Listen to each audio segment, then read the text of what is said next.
Are you ready to take your Instagram Reels to the next level and really wow your audience?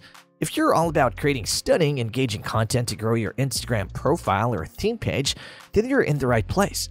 Today I'm going to show you 2 super easy ways to find those eye-catching templates for your Reels. Make sure to stick with me till the end of this video to catch all the tips. Let's start with the first method. Open up your Instagram app and head over to the Reels section.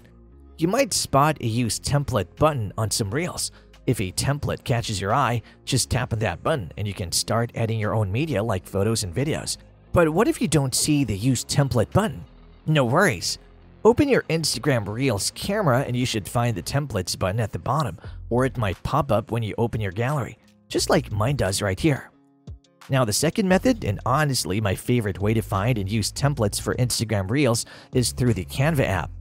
If you haven't got Canva yet, go ahead and install it. It's free for both iOS and Android. Once you've logged into Canva, hit up the search bar and type in Instagram Reels. Canva will dazzle you with thousands of different reel designs to choose from. Most of them are free and they're all high quality. Choose any design, and the best part is you can customize it even further. Add your own photos, videos, tweak the text, play with animations. The sky's the limit. So there you have it, folks. 2 great ways to find quality, engaging templates for your Instagram Reels. And guess what? You can even use these for YouTube Shorts and TikToks. If you found this video helpful, drop a comment below. I can't wait to see what amazing content you'll create. Thanks for watching, and I'll see you in the next video.